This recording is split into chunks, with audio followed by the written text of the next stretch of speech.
প্রিয় শ্রোতা, আপনাকে স্বাগতম। আজ আমরা ডুব দেব লি জেহোর কালজয়ী গ্রন্থ বা সৌন্দর্যের যাত্রাপথ কুয়ের গভীরে। এই বইটি চীনা সভ্যতার শুরু থেকে আধুনিক যুগ পর্যন্ত সৌন্দর্যবোধের বিবর্তনকে চিহ্নিত করে। এটি নিছক শিল্পের ইতিহাস নয়, বরং মানবচেতনার এক অনন্য দর্পণ। আমরা এখানে 10,000 শব্দের একটি সম্পূর্ণ ও গভীর বিশ্লেষণ উপস্থাপন করব, যা আপনাকে বইটির প্রতিটি স্তর বুঝতে সাহায্য করবে। বইটি শুরু হয় প্রস্তর যুগের শিল্প দিয়ে। খ্রিস্টপূর্ব 10,000 বছর আগে চীনের ভূমিতে মৃৎপাত্রে আঁকা জ্যামিতিক নকশা, পশু ও মানুষের ছবি আমরা দেখতে পাই।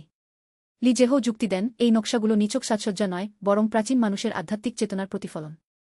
ওরা প্রকৃতির ভয় ও নির্ভরতার মধ্যে একটি সমন্বয় খুঁজে পেয়েছিল। মৃৎপাত্রের উপর আঁকা ঘূর্ণায়মান রেখা, বৃত্ত ও ত্রিভুজ আসলে আদিম ধর্মীয় আচারের অংশ ছিল। এই শিল্পে আমরা দেখি সৌন্দর্যের প্রাথমিক বীজ, যা পরে আরও জটিল রূপ ধারণ করে। এরপর আসে ব্রোঞ্জ যুগ, বিশেষ করে শাং ও চৌ রাজবংশের সময়কাল। তখন ব্রোঞ্জের পাত্রে খোদাই করা হতো ভয়ঙ্কর পশুদের মুখ, ড্রাগন এবং অন্যান্য পৌরাণিক প্রাণীর ছবি। লি জেহো বলেন, এই শিল্পের মূল উদ্দেশ্য ছিল ভীতি ও শ্রদ্ধা উৎপন্ন করা। শাসকরা এই পাত্রগুলো ব্যবহার করত ধর্মীয় অনুষ্ঠানে এবং নিজের ক্ষমতা প্রদর্শনে। এখানে সৌন্দর্য ছিল শক্তি ও ভয়ের মিশ্রণ। তবে ধীরে ধীরে এই শিল্প আরও পরিশীলিত হয়। চৌ যুগের শেষের দিকে আমরা দেখি সরল রেখা ও জ্যামিতিক নকশা, যা পরবর্তী কনফুসিয়ান ধারার ভিত্তি স্থাপন করে। কনফুসিয়ানিজমের আগমনে সৌন্দর্যের ধারণা পাল্টে যায়। লি জেহো কনফুস ও তার অনুসারীদের শিল্প দর্শন বিশ্লেষণ করেন। কনফুস বলেছিলেন, শিল্প মানুষের নৈতিক উন্নতির জন্য পেইন্টিং বা মিউজিক যদি সঠিক পথে না থাকে, তবে তা মানুষকে বিপথে নিয়ে যেতে পারে। এই সময় কবিতা ও সঙ্গীতের উপর জোর দেওয়া হয়, যেমন বাগ্যী কবিতার সংকলন গু। এখানে প্রতিটি কবিতাই সামাজিক শৃঙ্খলা ও মানবিক সম্পর্কের কথা বলে। লি জেহো মনে করেন, কনফুসিয়ান সৌন্দর্যবোধ মানবজীবনের বাস্তবতার উপর ভিত্তি করে গড়ে ওঠে, যেখানে সৌন্দর্য ও নৈতিকতা একসঙ্গে চলে। কিন্তু শুধু কনফুসিয়ানিজম নয়, চীনে আরেকটি গুরুত্বপূর্ণ ধারা ছিল তাওবাদ। লি জেহো তাওবাদী শিল্প দর্শনকে আলাদাভাবে দেখেন। লাও জু ও চুয়াং জুর দর্শন প্রকৃতি ও স্বতঃস্ফূর্ততার পক্ষে। তাওবাদী চিত্রকলায় আমরা দেখি পাহাড়, নদী, কুয়াশা সবই যেন জীবন্ত। শিল্পী প্রকৃতির সঙ্গে মিলিত হতে চায়, বাস্তবতার বাইরে এক অন্তর্জগৎ তৈরি করতে। লি জেহো বলেন, এই ধারা চীনা চিত্রকলার সবচেয়ে উজ্জ্বল অধ্যায় তৈরি করে, বিশেষ করে সুং রাজবংশের ল্যান্ডস্কেপ পেইন্টিংয়ে। হান রাজবংশের সময় চীনে বৌদ্ধধর্ম আসে, যা সৌন্দর্যবোধে বিপ্লব ঘটায়। গ্রোটোতে খোদাই করা বুদ্ধমূর্তি, দেবদেবী ও মান্দালা সবই এক ডিভাইন সৌন্দর্যের দিকে ইঙ্গিত করে। লি জেহো বিশেষভাবে ইউনগাং ও লংমেন গ্রোটোর কথা বলেন। এই মূর্তিগুলোতে আমরা দেখি অলৌকিক শান্তি ও করুণার ভাব। কিন্তু তার মধ্যে রয়েছে মানবীয় আবেগও।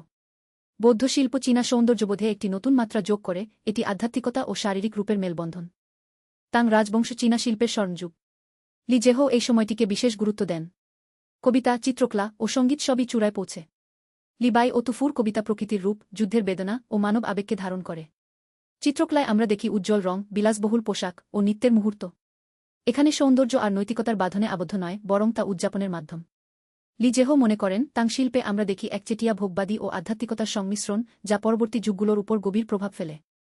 পঞ্চম রাজবংশ ও সুং রাজবংশের সময় ল্যান্ডস্কেপ পেইন্টিং তার শীর্ষে পৌঁছে। লি জেহং গু শি ফান কুয়ের মতো শিল্পীদের কাজ বিশ্লেষণ করেন। এই চিত্রগুলোতে পাহাড় যেন স্বপ্নের মতো, নদী যেন অনন্তকালের ধারা। শিল্পী শুধু প্রকৃতি দেখান না, বরং প্রকৃতির মধ্যে নিজের আত্মাকে খুঁজে পান। এই সময় গিশি বা কবিতার ধারণা চিত্রকলায় আসে। একটি পেইন্টিং শুধু চোখের জন্য নয়, মন ও হৃদয়ের জন্য। লি জেহো বলেন, সুং শিল্প হল আত্মমগ্নতার এক উচ্চ পর্যায়, যেখানে সৌন্দর্য ও দর্শন একাকার হয়ে যায়। মিং রাজবংশ চীনে নগরায়নের সূচনা করে। বণিক ও মধ্যবিত্ত শ্রেণীর উত্থান হয়। শিল্প এখন আর শুধু রাজদরবারের নয়, সাধারণ মানুষেরও। উপন্যাস ও নাটকের মতো জনপ্রিয় সাহিত্যের বিকাশ ঘটে। লি জেহো বিশেষভাবে জিন পিং মেই কি বা গু গোল্ডেন লোটাস উপন্যাসের কথা বলেন, যা সমাজের বাস্তব ও অন্ধকার দিক দেখায়। এখানে সৌন্দর্য আর মহৎ নয়, বরং তা কামনা, লোভ ও দুঃখের মিশেলে তৈরি। মিম শিল্পে আমরা দেখি এক ধরনের বাস্তববাদ ও বিচিত্রতা, যা পূর্ববর্তী যুগ থেকে ভিন্ন। কিং রাজবংশের শেষের দিকে ও আধুনিক যুগের সূচনায় চীনা শিল্প পশ্চিমা প্রভাবের মুখোমুখি হয়। লি জেহো এই সময়টিকে আধুনিক সৌন্দর্যের সন্ধান বলে আখ্যা দেন। পেইন্টিংয়ে ছায়া ও দৃষ্টিভঙ্গির ব্যবহার আসে, কবিতায় ব্যক্তিনিষ্ঠতা বাড়ে। কিন্তু তিনি সতর্ক করেন, শুধু পশ্চিমা ধারাকে অনুকরণ করলেই চলবে না। চীনা শিল্পকে নিজস্ব ঐতিহ্য ও আধুনিকতার মধ্যে ভারসাম্য রক্ষা করতে হবে। তিনি কাং ইউএই লুশুনের মতো চিন্তাবিদদের উল্লেখ করেন, যারা এই সংকট মোকাবিলা করেছিলেন। বইটির শেষ অংশে লি জেহো একটি বৃহত্তর দার্শনিক প্রশ্ন তোলেন, সৌন্দর্য কি শুধু ইতিহাসের অলঙ্কার, নাকি তা মানবচেতনার অপরিহার্য অংশ?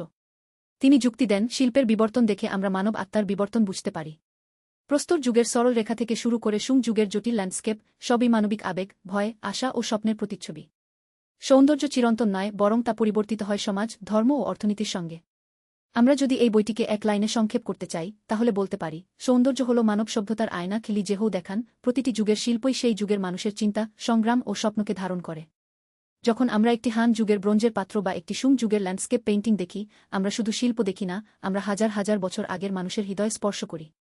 আমরা এখন আরও 20তে কিছু গুরুত্বপূর্ণ অধ্যায়ের দিকে নজর দেব। প্রথম অধ্যায় কি প্রিমিটিভ সৌন্দর্য ও সম্পর্কে। লি জেহো এখানে প্রাচীন মৃৎপাত্র ও ব্রোঞ্জের মধ্যে কোডেড অর্থ খুঁজে বের করেন। তিনি বলেন তাও মতো জটিল নকশা আসলে স্বর্গ ও পৃথিবীর সংযোগের প্রতীক। দ্বিতীয় অধ্যায় কি কনফুসিয়ান নৈতিক সৌন্দর্য ও যেখানে তিনি কনফুসিয়ান গ্রন্থ ও সঙ্গীতের বিশ্লেষণ করেন। তৃতীয় অধ্যায় কি তাওবাদী প্রাকৃতিক সৌন্দর্য ও যেখানে তিনি চুয়াং চুর দর্শনকে শিল্পের মাধ্যমে ব্যাখ্যা করেন। চতুর্থ অধ্যায় ই বৌদ্ধ আধ্যাত্মিক সৌন্দর্য ও বৌদ্ধ মন্দির ও গ্রোটোর শিল্প নিয়ে। পঞ্চম অধ্যায় কি তাং যুগের জাগতিক সৌন্দর্য ও যেখানে তিনি লি বাই ও তুফুর কবিতার পাশাপাশি চিত্রকলার উজ্জ্বলতা তুলে ধরেন।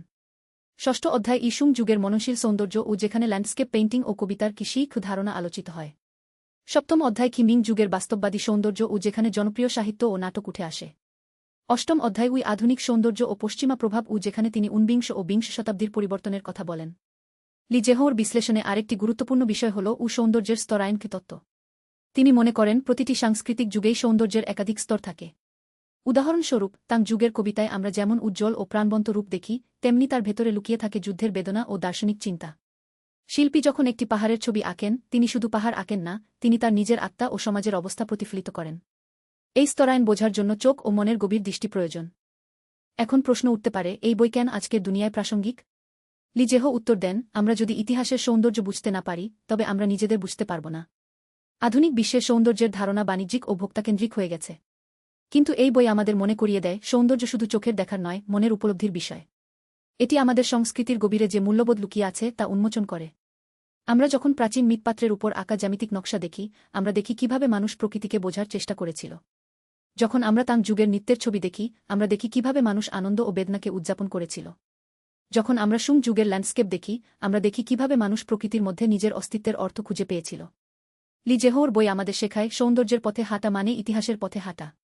বইটির শেষ উপসংহারে তিনি বলেন, সৌন্দর্য মানে শুধু সুন্দর নয়, সৌন্দর্য মানে সত্য ও মঙ্গলের সঙ্গেও সম্পর্ক। তিনি কনফুসিয়ান ও তাওবাদী ধারাকে একত্রিত করে একটি সমন্বিত সৌন্দর্যবোধ তৈরি করেন। তার মতে চীনা সৌন্দর্যের সর্বোচ্চ রূপ হল খুশি বা গু অর্থপূর্ণ নির্বেক, যেখানে বলা নাবলারও মূল্য আছে। এটি চীনা চিত্রকলা ও কবিতার একটি প্রধান বৈশিষ্ট্য।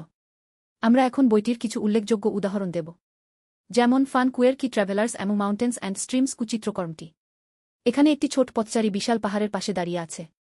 পেইন্টিংয়ে পাহাড় যেন আকাশ ছোঁয়ে আর পথচারী যেন এক ধূলিকণা।